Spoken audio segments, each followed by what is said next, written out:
My name is Teresa Cisneros, and I work for the Orange County Register. I'm a blogger also, in addition to being a city editor for the Orange County Register, and I cover the Latino community in Orange County. My name is Albert Ornelas with ocigente.com, and I'm the Chief Content Officer. So my name is Norberto Santana Jr. I'm the Editor-in-Chief of Voice of OC. We're an investigative nonprofit newsroom based here in Santa Ana, California at the Santora Arts Building. My name is Ron Gonzalez. I am a reporter at the Orange County Register. Sure, our blog is called OC Latino Link, and it's about the Latino community in Orange County. And the way that it surfaced was maybe about 2 years ago. We have a committee at the Register that has been over the years committed to diversity on our staff, diversity in our hirings, and diversity also in the content that we produce.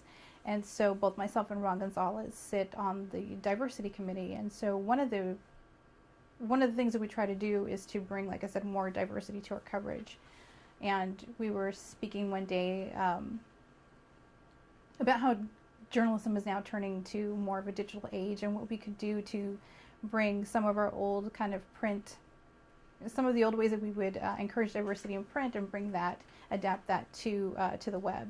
And so one of the ideas that we came up with during one of our meetings was the idea for a blog focusing on the Latino community in Orange County, basically because we saw that there was a lack of coverage of the community in the mainstream media, and we wanted to do something about it. Ocigente is a blog that once I knew that there was a bunch of people in Orange County that were really working to make a difference here in Orange County. And they were not only helping Latinos, but they were helping the community as a whole. And they were not getting any press coverage. And I just, I wondered, why, someone should put something together. And it became me. And I made it a front page to where, people who are making a difference in Orange County, that's their website. Well, Voice of OC is meant as an antidote to this type of societal reaction. We're founded on the point that after the media industry began to run aground back in about 2009, Voice of OC is part of a nonprofit news movement. There's many different newsrooms throughout the country, Minnesota Post, Voice of San Diego, ProPublica at the national level, and these are all basically organized around the concept that news doesn't often monetize. It's not the same as entertainment, your TV or critics or your sports coverage, which people get really entertained to because it's all happy-go-lucky stories. There's no tough stories there. Voice of OC is intended to give citizens the tools that they need, because what we've started to realize is that many times that the reason that people are not getting to those city council meetings is because no one is writing the story that angers them to get them there.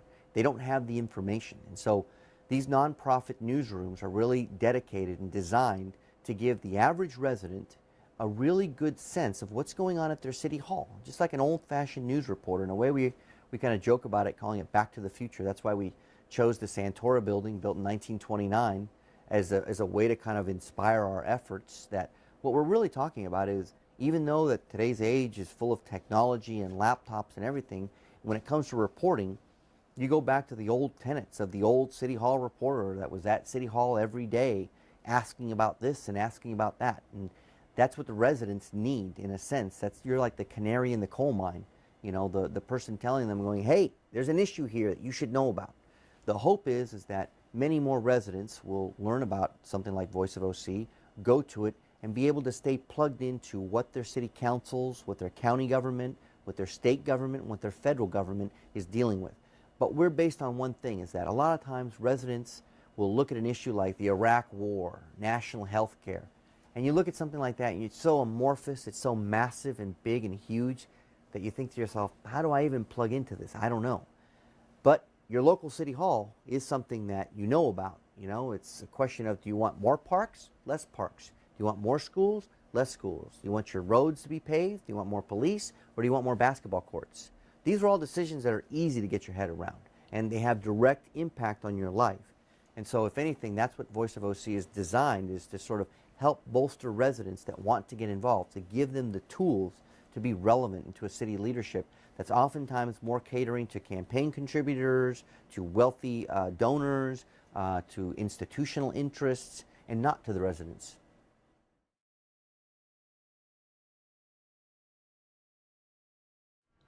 Means that I'm able to do my job freely.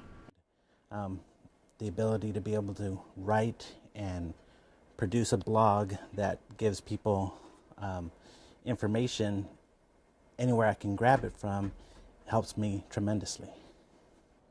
I think about it in the context of the privilege that it gives me to do my work. It's the foundation of a free press and free expression.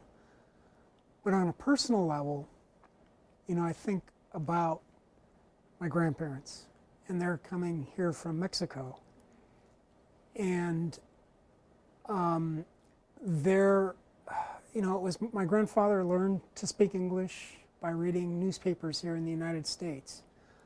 He found here freedoms that he didn't find in the country that he came from, and part of that was, this profound freedom that we have, this freedom of press and expression.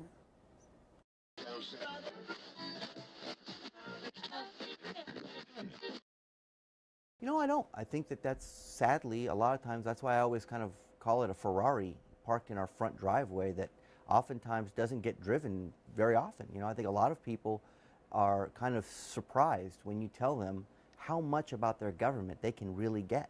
Things like your city manager's contract, employment contract, you can see it.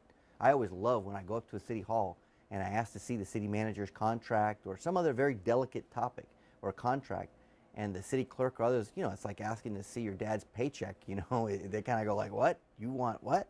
And I say, oh yeah, and I'm entitled to it.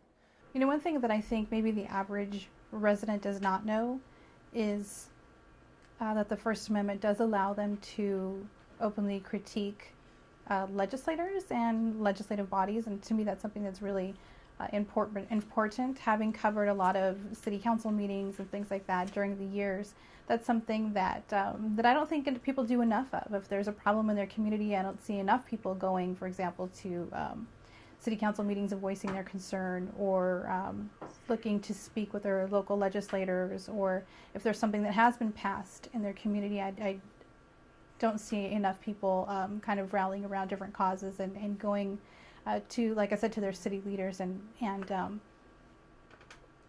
asking for change. And so that's something that I think that people could probably learn more about, and I would encourage them to do that, to if there's something in their community that they don't like, to bring about change, and to contact their city council members or their mayor or whoever the leaders in their community might be.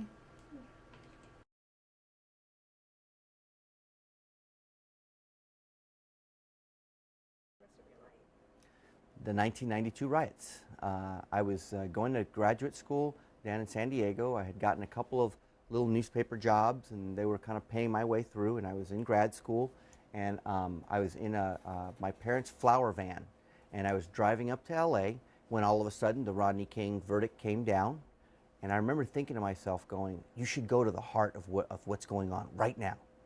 Don't think, don't hesitate, run to the center of this thing. That's what being a journalist is all about. It's running into burning buildings. It's going to the heart of where there's tension and where there's real life is happening.